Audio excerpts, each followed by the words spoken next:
Good morning, ladies and gentlemen, and welcome to the Hardwood Nation podcast with your boy CL Anthony, my main man Bryce Ward, and the best guest host of all time, Michael Franz. What is going on, fellas? Not much, not much. How you doing, Mike? I'm doing well. It's 6 o'clock in the morning out here in Arizona. Dark, cold, but hey, you know what? I always love being here with you guys. Starting the day off right. Exactly. Life Exactly. is good. Life is exceptional right now. And so far, life's been exceptional in New Orleans. I'm going to throw it to Mike. Me and Bryce talked about this previously a few times as far as surprise teams, but Michael, how surprised are you that the New Orleans Pelicans right now are number one in the Western Conference? I mean, I'm not gonna say I'm surprised because Zion's coming out. He's having a great coming out party. Finally, that he's on the court. He's healthy, right? And he's starting to really show what he's capable of doing as long as he stays healthy. I think the biggest surprise out of that move for the Pelicans, there's two of them that are for me. One, they're doing it without Brandon Ingram because Brandon Ingram's been in and out of the lineup with injuries. So once they get him full healthy, full strength, etc., then I really want to see what these guys are capable of. But I think the biggest topic that's within that division is the fact that they've not only moved up, but the Suns have shot down. Right. Yes. So I think this is kind of showing a little bit of parity within that division. Kind of maybe exposing the Suns a little bit. After that loss to Boston the other night, Phoenix has just kind of taken a tumble down. So I think it's a mixture of both, because if the Phoenix Suns were doing as well as they had been doing, New Orleans wouldn't necessarily be number one in that division. They'd be fighting for Phoenix, but I mean, they tore Phoenix apart. So I think that there's a couple of storylines within that division itself. Got it. Bryce, Zion is currently averaging 24.5 points, 7.2 rebounds, and 4.3 assists a game. Are we finally seeing prime Zion? I don't even know if it's prime yet. This is first time we get a healthy Zion. I would say if he can stay healthy next year or the season after, could be the most dangerous we see him at. But we were talking early on in the season. I know, like Mike said, Ingram's been in and out, but that team was looking strong last year after the McCollum trade, even without Zion. So we were thinking, that could be what really puts them over the top, is just having a healthy Zion back. And even though those are his averages, if you look at his last like 7 games, he's even upped the scoring and the production in those games. So I think he's going to get slowly a little bit better and more consistent even as this season goes on. We talk about Phoenix all the time just being regular season heroes, and even when they just got hot right before they started, coming down a little bit before that Boston game, they were looking pretty good even without Chris Paul. But we had conversations. It's like we don't really believe them to get too deep in the playoffs, because if they have to hit Dallas and Luka, they're going to be in trouble for sure. Yeah. So it's kind of like they fooled us with I think overhyped throughout the regular season the last few seasons. Phoenix has, and I think New Orleans is going to be there to really challenge them this year, make them fight for it more. If Zion can be healthy, they're going to be one of the best teams in the NBA for the 2 or 3 next seasons, I believe. Oh, absolutely. So I know you touched on his last 6 games. So his last 5 games, he finished with 35, 29, 25, 30, and 33. So Zion Williamson is playing absolutely fantastic basketball right now. And I love their little guard. I think his last name's Alvarado. I love that he kid. stepped up a lot this season. Yeah, I think he had a 38-point game recently. And defensively, he's just a little bulldog. And I really like that kid. So they have great young pieces there, which is what we like to see, especially in the league this year with the transition that we have going on. Mike, I know you spoke about Phoenix. Are you surprised Boston walked in there and took their cornbread the other night? Nope, not at all. In fact, I'll put it this way: I'm looking. I was on a stream and I got off the stream and I'm looking at DraftKings and I'm like, wait a minute. Golden State is 5.5 points underdogs, and Boston is 1.5 point underdogs. I'm taking both of them. and Right. both of them not only covered spread, right? So Golden State lost. That's when they lost to Utah, right? Mhm. In the last 3 seconds. And they covered spread, but Boston came in and just demolished Phoenix. But Yeah. as I was watching that game, Mark Jackson was making a couple of good points. He was like, "This is one of the deepest teams in the NBA." Right? And he was like, "I thought Golden State was one of the deepest." He said, "Boston is actually even deeper." And so, when Jason Tatum started, I watched that whole game start to finish. Tatum started coming out and he was hitting, he was scoring his points, right? And then all of a sudden, the second quarter came on, Jaylen Brown just turned it on. So that's the good thing about these two, and why I'm glad for Boston that Jaylen Brown hasn't been pushed out, even though we've talked about certain things that may have pushed him out. He's still giving 150%, and he's out there being somebody that they can put the team on his shoulders when Jason Tatum is either on the bench, etc. Jaylen Brown has really stepped up. The whole team actually stepped up. So I'm not necessarily surprised that they're playing this well. I mean, they were NBA finalists last year. So this is just kind of doing the same thing. So Luckily. Let me just say that. Just a little sprinkle of some luck sauce there. So with that being said, okay, so I believe last night the Warriors handled Boston. Am I correct in that? You are. Okay. So did you catch that game, Michael? No, I didn't, but I am looking at the score right now. Okay. So Bryce, I'm gonna throw this to you. So we know Boston's been the class of the Eastern Conference so far this season with Milwaukee right behind them. Golden State has been struggling this season. Are you surprised that in the first finals rematch, Golden State was able to clip the Celtics? No. The same way it's hard for me to take Phoenix seriously in a deep playoff run. It's the exact opposite for Golden State in the regular season. They'll figure it out. I'm not worried about them at all. That they can turn it on and beat anybody. So no, I'm not. It'll just come down to like who's healthy in the playoffs for them. I think, and how big their young guys continue to step up. It's still hard for me to pick a team against Boston or Milwaukee coming out of the East, though. I do believe in Golden State. I still kind of think they're going to be maybe the team that comes out of the West this year. It's going to be tougher for them to do that. But nothing Golden State does at this point, after seeing what they've done the last 10 years or so, nothing really kind of surprises me with them. I know they can beat anybody. Steph Curry can get hot and beat any team almost on his own, and they still have some weapons. Clay's been playing a lot better since everybody started bashing him. So, no, I'm not surprised at all. Golden State's going to be a problem for anyone at any time if they have two out of those like 4 guys that they have. So, no. Boston, though, does look like a team on a mission. The addition of Brogdon gave them some depth, and it really hasn't hurt Smart's production. If anything, Smart's been a better playmaker this year. At least the stats seem to show. And he continues to play that dog defense that he's known for. So Boston looks like poised. They look sharp. They look like they're ready to try to take it. But no, I'm not. Golden State can still beat anybody. I'm not surprised. The only thing that concerns me about Boston is, as great as Jaylen Brown is, they seem to go as Jason Tatum goes. So last night he shot 6 for 21. That's deplorable. That's absolutely deplorable. And he finished with 18 points. So it seems that, and 2 for 9 from 3. It seems that Golden State has the cheat code on Jason Tatum because for whatever reason, he does not play well against the Warriors. And I believe the Celtics will actually need him to be more consistent on a night-to-night basis in a deep playoff run. And we haven't gotten that from him yet because we know the excuses he gave us last year in the playoffs, but it just wasn't there the deeper they got.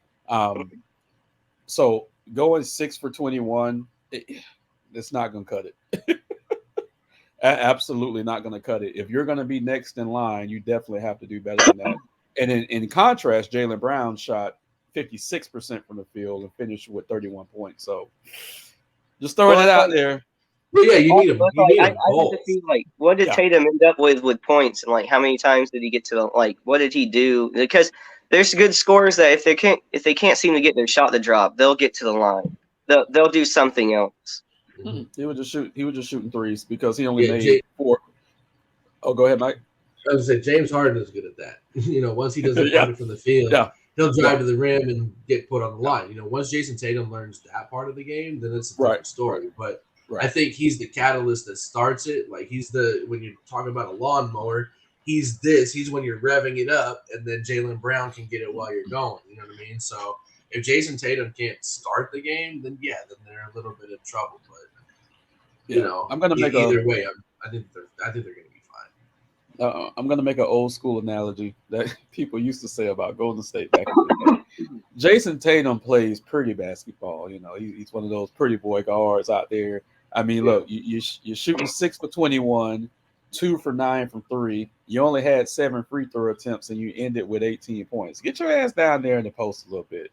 Do a little razzle dazzle down there. Get hit a little more. You get what I'm saying? He's really perimeter orientated. Where Jaylen Brown is actually he can do kind of both. So that's what we need from Jason Tatum to take the next step to go forward. He needs to get in the post a little bit and do some damage down there. So yeah. You know whose numbers sound like 6 for 21? Who? Russell Westbrook. He had a Russell Westbrook night. Let's put it that way. Okay, so Mike's with the shits this morning. Okay, see, all right, Mike's with the shits this morning. So speaking of Russell Westbrook, he's done something that's only been done one other time in the history of the Los Angeles Lakers. Russell Westbrook joined Magic Johnson as being the only Los Angeles Lakers to have a triple-double off the bench. I love you. Fuck you. Let's move on. Westbrook now. Triple doubles off the bench. He better get used to them. But I could swear that me and this guy right here, right? I could swear that at some point we said he would be great as a 6th man off the bench. Yeah, you probably did. And I think that's starting to show. I'm not gonna say great because they're not. No, you give them love. Give us the love. Yeah, hey, but no, once he was able to mentally transition, like, okay, on this team I'm gonna be a bench player. I'm gonna come off with the second team, and he started mentally getting himself ready for that. He can do what he wants to do with that second team, and that's what we've been saying this whole time. Go do your 6 for 21, shoot your threes, hit your bricks, whatever you're gonna do. But you know what? When he's in that environment, he actually plays well. So it's a little bit different. He can score, he can control the floor, etc. But he can't be on the floor with Bron. So we're gonna switch topics here. I was gonna jump to ATL next, but we might as well stay on the Lakers. So before this week, Anthony Davis was going on a tear. Bryce, I'm going to throw this to you. How impressed were you with Anthony Davis's December for the most part up until this week? It was nice to see him get back to what everybody thought he would be from the very start there. And it was nice to see the Lakers actually translate those performances into some wins in that time. Because we've been saying since the start, really, it seemed like the catalyst for this team wasn't going to be LeBron because LeBron's been doing LeBron things. That never changes. The biggest problem was, can Anthony Davis give us MVP type performances? Because when he went there, there's no mistake. That's the caliber player people thought he was. He could put up the stats. He could play great, but his team wasn't winning. So you go to LA, and you should get your wins with LeBron. They won a championship. And I know there's criticism for that year, but still. But he wasn't doing these kind of things even when they won the championship. Yeah, haters. You have rings. Quit complaining and quit hating. You'll get another chance. Your little Heatles will be back. Stop hating. But anyways, yeah. Now the worrisome part for me is how long can Davis do this and stay on the court? That's always been the knock with him. I've never knock anything about Davis or his game other than the fact that he just doesn't seem to know when to really impose his will. And a lot of that has to be with he's just not on the court. But the way he's playing right now, up until he came out early of a game the other night or something, but he's been playing with back tightness the whole time. But still, he's dropping 40 and 50 bombs on people. He's grabbing 18 rebounds a game. Those are what you thought you were going to get if you were a Lakers fan when he went there. He was still young enough to argue to be in his prime. There's not a lot of dominant big men that can do everything Davis can do, and now we're finally starting to see it. And it's like I said, I just hope he can play the whole season because the Lakers could really make noise if he's just healthy and playing the way he's been playing. Right. Yeah, no, he's been playing phenomenal. And just outside of the game that he left early against Cleveland, I mean, he had 31 points, 55, 44, 27 in his last few games. Like, he has absolutely beasted for the Los Angeles Lakers. I mean, a 55 piece from Anthony Davis, I thought we wasn't going to see that again. So we were going to give him love last week. Couldn't do it last week, so we're definitely going to give him some love this week. Embiid better watch out. If he keeps playing like that, people aren't going to want to talk about Embiid as much. I think they're already past that ship sailed. Like, no one's talking about Joel this year, and I don't know if that's necessarily a bad thing for him. Just no one's talking about Joel this year going forward. Mike, the Atlanta Hawks. I don't know if you've heard about some of the issues that's been going on there. They're currently the last 10, 3-7. Trae Young has been playing phenomenal, but that's what Trae Young does. I don't think he's getting his teammates involved. They're still talking about trading John Collins, and Trae Young and Nate McMillan had a little altercation last weekend, and Trae was like, okay, I'm not playing the next game. Mm-hmm. What do you think is going to happen with the Hawks, Mike? Well, I mean, when we see things like this, it's usually the coach that gets the heat, right? Mm-hmm. So I've already seen articles, replacements for Nate McMillan, possible replacements, right? Especially when you've given the reins to Trae Young, you've built a team around Trae Young, etc. The easiest piece is to move the coach. Not saying that he isn't a problem for the team, but I also think that there's a lack of maturity that is on the team that is a problem as well. I mean, you don't. I'm not a fan of me and the coach have a bad conversation or a falling out, so I'm just not going to play the next game. You're letting your teammates down, right? And when I look at Trae Young, I was actually thinking about this before we hopped on because I was thinking of a way to articulate this because Trae Young is a star, but he's such a young star. I think the lack of maturity in his own mind I think that needs to develop more. I mean, it's almost like I see articles coming out about how he trolled the New York Knicks with his shoes, right? You're worried more about that when your team is going 3-7. You know what I'm saying? Like, just because your colorway is based on the New York Knicks, like, come on now. That's to me shows more energy and more concern for something like that than the team. Not that that's him, that's the media doing that, but I think that calculates into the maturity where I think that he allows the media to fuel a lot of the way that he acts, and I don't think that's. I mean, I don't approve of that. I think he needs to get that under control a little bit and understand his role as a player. And he's not like they haven't done anything to where he can even be an NBA diva yet. You know what I mean? Mm-hmm. So those are the things that I'm saying. Like, if you have the accolades, if you've got, I mean, you're a great 3-point shooter. Don't get me wrong, but get to an NBA Finals. Let's start talking once you start putting some things under your belt here. Then you can start calling shots. But until then, Nate McMillan is not that bad of a coach. Like, he's a phenomenal coach. Yeah, what are we doing? Yeah. He proved that he could right that ship when he took over a couple of years ago. Bryce, the way that it's trending, it looks like Nate McMillan might be out of there by the All-Star break, which is ironic because that's what happened 2 years ago when he replaced Lloyd Pierce. So Trae Young is working on getting his second head coach fired. Do you think Trae Young is the problem in Atlanta, Bryce? My gut reaction is yes. Now, I get how the team.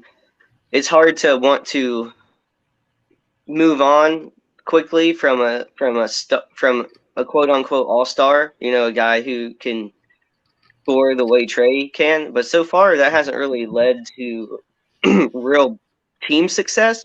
And so, what I see is like, well, let's not waste the next 5 years of Trae Young's career and the Hawks fans' time.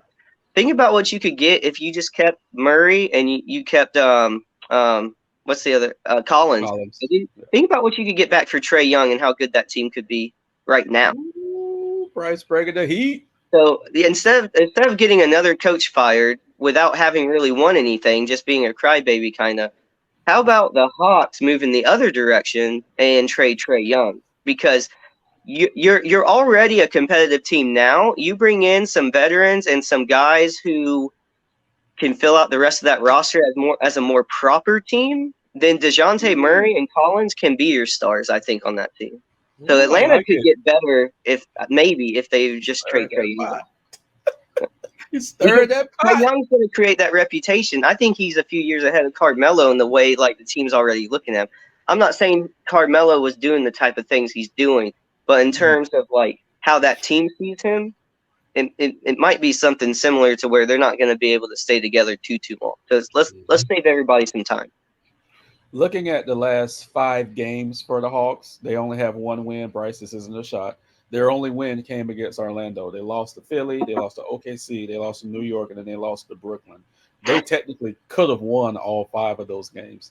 And like I said, the only team they beat was Orlando. So, and Trae Young generally plays well against Orlando for whatever reason. But something has to happen in Atlanta because we've heard about chemistry issues for going on 2 years now. It's like, okay, they'll right the ship for a little while, and then they'll go back to the same shit where some people accuse Trae Young of being selfish, which goes back to what Mike was talking about, maturity issues, being selfish, things of that nature. So I like it, Bryce. Get rid of Trae Young, huh? Yeah, that's kind of interesting. That's an interesting point of view. But hey, I would back you up on that because I think that kind of then shows that power stance from a team point, right? Where we've heard we hear a lot of conversation, like even in general conversation, you talk with people outside of any podcast or anything like that. You're just talking basketball, right? Mm-hmm. You know what I'm saying? Like you hear a lot of people that don't like basketball now because the players are, they have too much power, etc. This, that, and the other. By trading Trae Young, you're kind of saying to the rest of the NBA, like, hey, wait a minute, we don't play that shit here in Atlanta. Mm-hmm. You know what I mean? Like you're kind of taking a stance, and that's not a bad thing to do.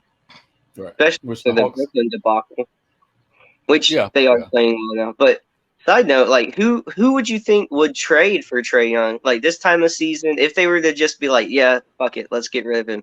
Who makes that trade? That's a good question. Because I mean, you got to think what could they get back in regards to that, and who needs a point guard like Trae Young, right? You think Chicago would get rid of Levine? No. They're having some issues there between Levine and their coach. Well, they're trying to get rid of Vooch for whatever ungodly reason. Yeah. Because there's a certain team in South Beach. I got an old point guard. Who could travel up to Atlanta, and we could take Trae Young and kind of show him how to be a professional in the NBA. Jimmy Butler would kill Trae Young. That's what he needs. That's what he needs. He's gonna kill him. That's what he needs. He needs a little sprinkle of heat culture. That's what he needs. There you go.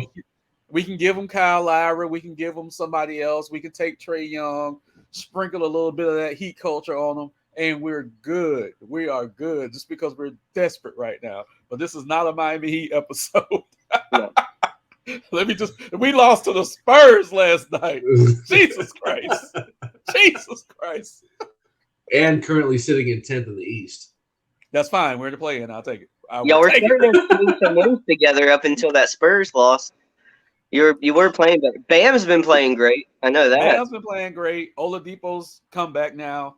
So we're getting our pieces back. They just have to figure this shit out, which I think they'll be fine come playoff time. But again, this is not a Heat podcast. So this week we had some very, very, very surprising news. I don't remember who texted first, but I know all of us were texting in the group chat. Mm-hmm.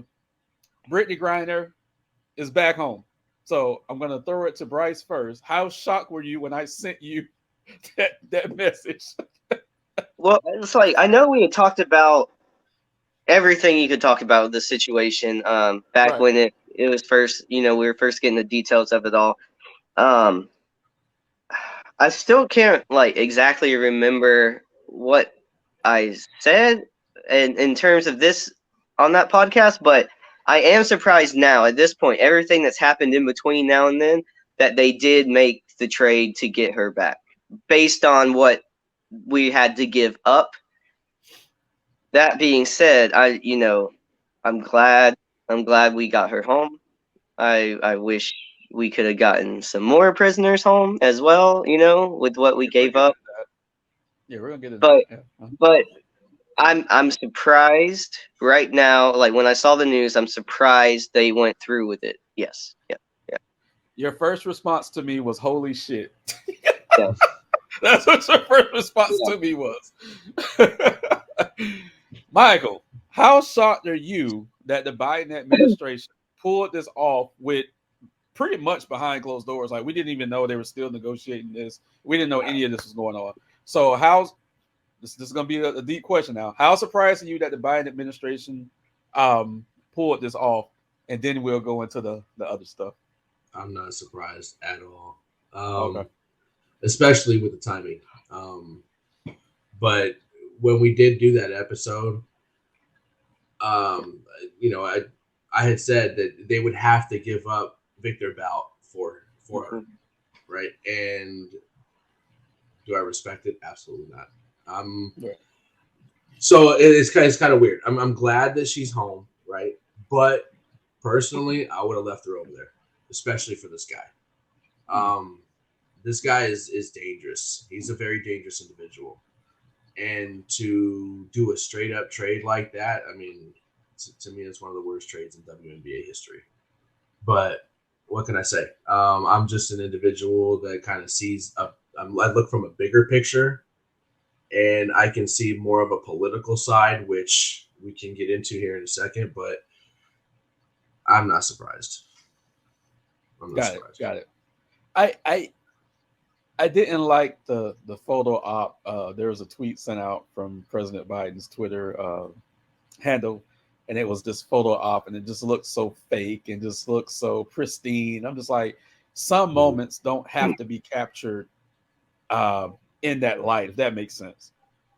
Right. The impact of her coming home is an impact. We don't need a fake photo op to highlight what the impact. Kamala Harris was standing in the back crying. I'm like, you ain't did shit from day one. We don't need to see this kind of stuff. Like, just Right. you know what I'm saying? She's home. We don't need the glitz and the glamour around her being home. She's home. Do I believe we gave up too much? Yes. Do I believe we should have brought someone else home? Absolutely. Waylon, correct me if I'm wrong. Paul Whelan. Okay. Yeah. So someone of that character should have been brought home. Don't know the details behind the trade. Don't know the details behind the discussion. I heard Germany didn't want to let someone go. I don't know. I just feel like this is not in the best interest of the news cycle right now. It is in the best interest for the administration, but it's not in the best interest of us as the American people. Right. I mean, look, we're in our role in everything politically has been interesting. We've been funding Ukraine to fight Russia, and then we're gonna just give in to Russia as far as who we're gonna trade for Brittney Griner. It's like we're taking the short ends of the stick either way. And it was kind of interesting within that, within this whole war that's been going on, we've sent a lot of equipment over to the Ukraine, right? Well, even our missile launchers that we've sent over there have been pre-programmed to not allow for missiles to go certain distances, which tells me, Ukraine, we're going to help you, but we're only going to help you to a certain point. We're not going to let you use our equipment to destroy Russia because they don't want a bigger problem coming on. But we didn't tell Ukraine that, right? So we're kind of playing a weird role in the middle of the whole thing. And yes, we should have brought back. It should have been if we're going to bring back people, you should have brought back Biden. You should have brought back Paul Whelan. You can't tell me someone who's been serving in there 4 years, 4 years, right? That's That's 4 times longer than Brittney Griner had even sat in there this year. And most of the time, she wasn't even in her cell because she was going through a hearing process, right? So Paul Whelan, if you want to talk about the tortures and this, that, and the other, he's probably taken on a lot more than what Brittney Griner ever saw at all. Mm. And he's still sitting over there for espionage, which we've denied. Oh, he's our Marine, this, that, and the other, but he wasn't our spy. So it's almost like not only did we not bring him back, we're denouncing what he was doing, right? And it's like we're not taking any responsibility. And in that case, if I'm Paul Whelan, I'm feeling like I'm kind of like shunned in a way. You know what I mean? It's like, whoa, wait a minute. What's this? You know, I served for the country. I didn't say things like, you know, denouncing the national anthem, which the national anthem is an interesting topic, but I didn't come out publicly saying these things about America, this, that, and the other. And in fact, I served the country, and you're going to leave me over here? Wait a minute. Which is why I said, like, for the political side, just throwing this out there, this is for the next race, the next presidential election race.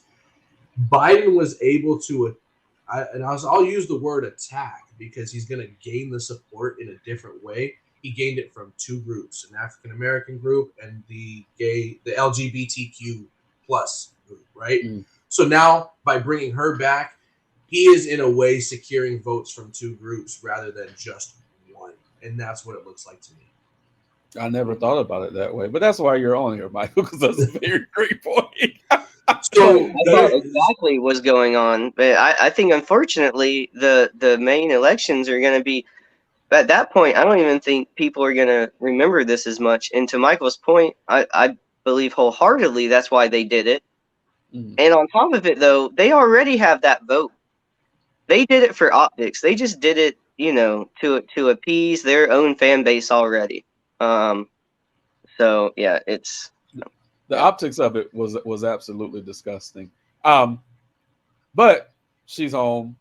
We're going to put a cap on it because we've covered this extensively and thoroughly, and we're putting a cap on it today.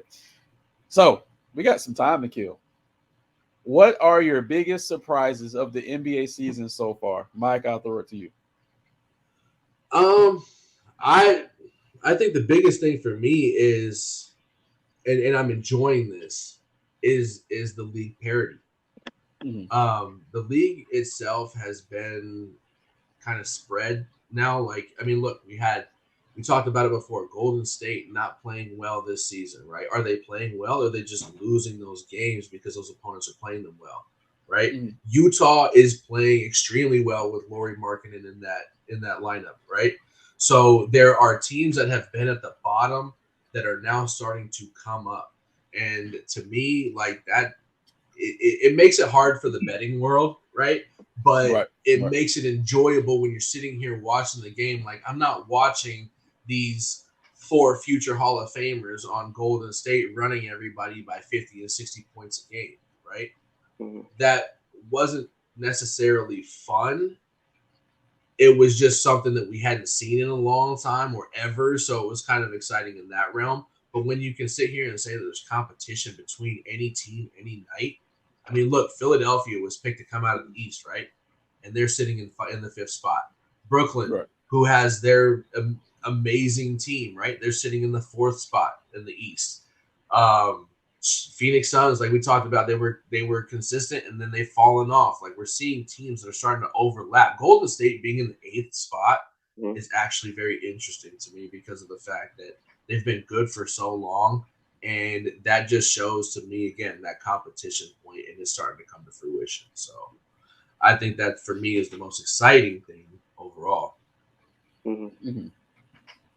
Bryce, what is your biggest surprise? I have to say I'm right there with Mike. I thought there would be more standout teams, I guess, more traditionally, like a few more that separate themselves from the pack. And to me, there's really only been like 2 that seem to have been strong the whole season for me, and that's been Milwaukee and Boston. But besides that, I love that, like even, I know this isn't a Heat podcast, but like the Heat, they have potential to be very good this season, and they're, you know, middle to bottom of the pack. there's a lot of teams that are middle of the pack right now that we didn't think would be there, that we thought would be better, and vice versa. That a lot of teams are playing right at 500 ball, and that's kind of like where we thought they'd be. But with everybody being so competitive this year, it's like both divisions are in the middle are just like a jam lock of.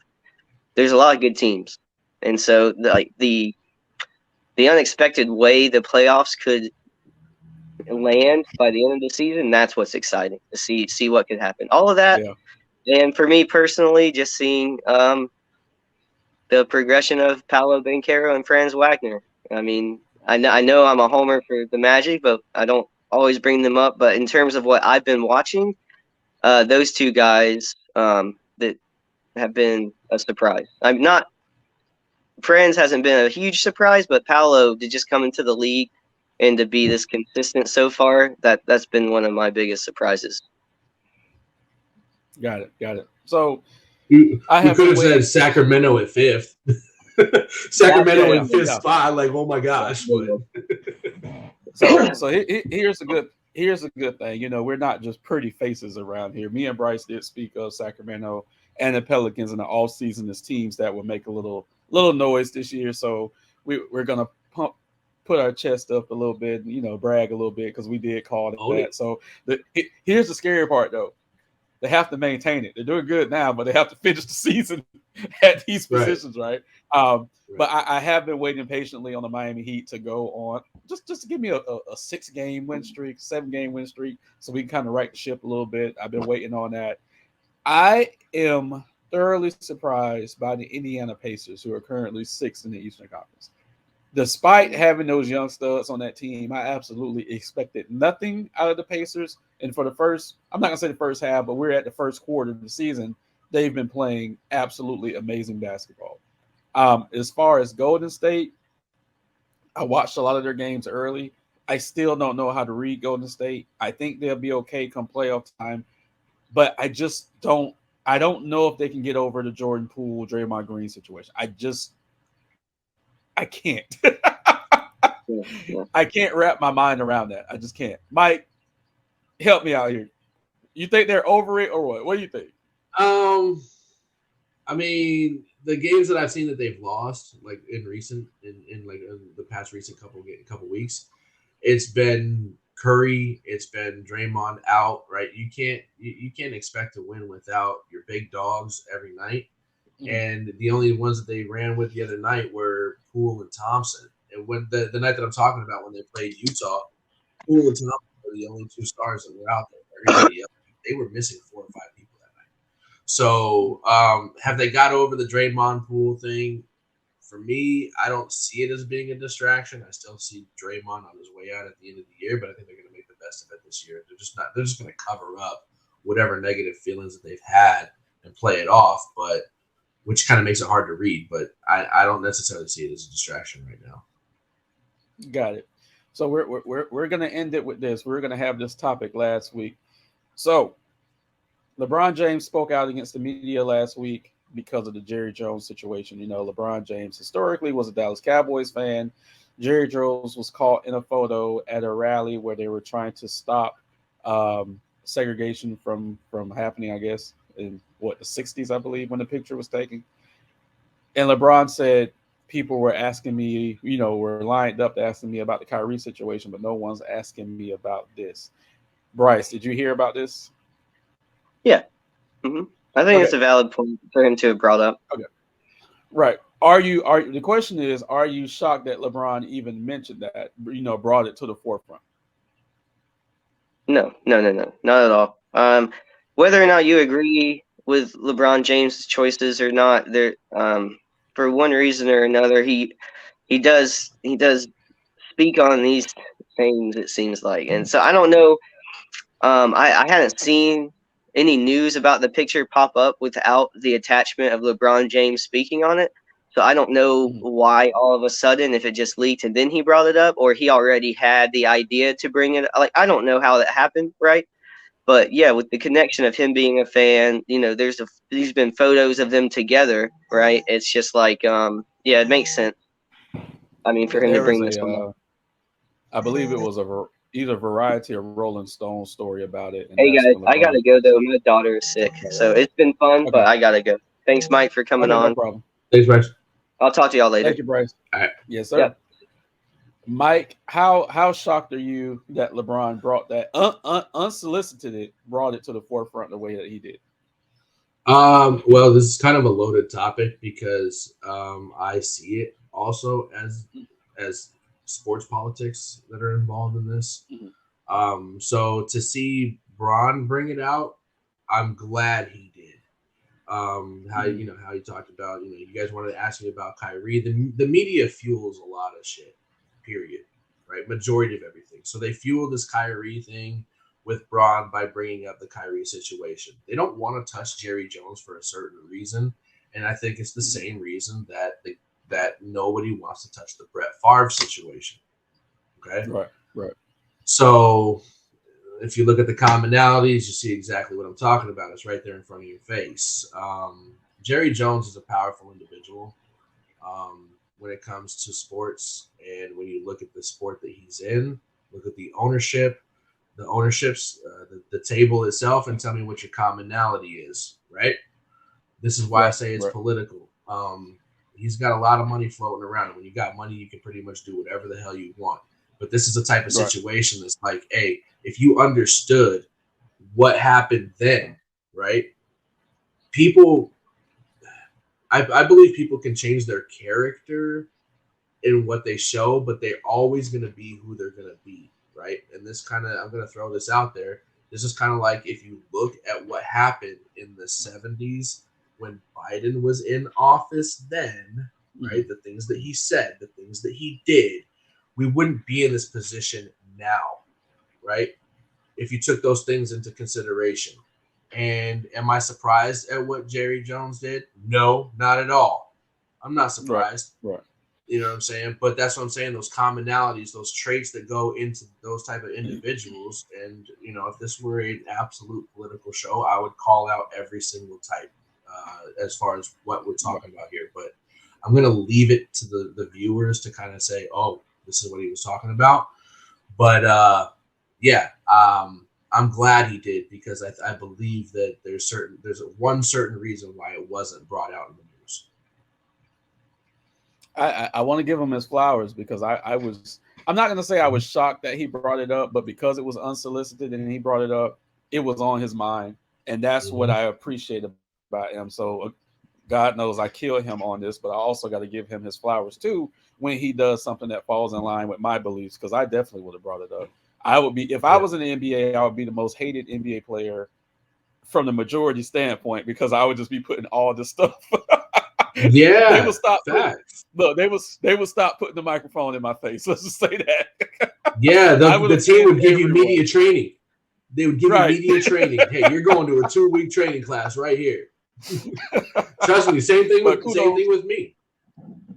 Yeah, but kudos to LeBron for bringing that to the forefront, because even though the story came out, as Bryce said, I really didn't hear about it until LeBron attached his name to it and was like, pretty much, what the fuck? Like, so kudos to him, because I do love that part of him. It is hit or miss a lot of times, but this was a huge hit, and I appreciate that.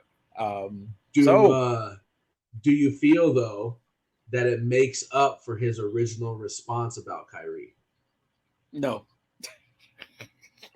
Me either. I think that's where the buck stops, right? I think the buck stops right there, where it's like, okay, I'm glad you brought it out, LeBron. I'm glad you made it notified, etc. But you really fucked up with this one when it comes to only because the only reason why it doesn't make up for that is because he's done it so many times on so many other topics. I'm not going to give him a pass anymore. Generally speaking, his first statement is his true statement, generally speaking, with him. Then once he gets the backlash, then we have the second statement. So this time he got it right with the first statement, but all the other times, no, his first statement is generally him. And that is exactly why I asked. Yeah, so I'm not giving him a pass, but I will give him flowers for this one. Mike, we appreciate you for being on. Tell the people where they can find you at. You can find me on Instagram at MichaelFrans0726, Twitter McCartney0726, the Hardwood Nation. You can find me there. You can That's find me right. at Doubted Views as well. So, holla at your boy. That's right. We're going to give Joshua Saunders a shout out along with the Balls in Our Court crew. Shout out to Kevin. Shout out to Cortez, the extended Hardwood Nation family. We love all you guys.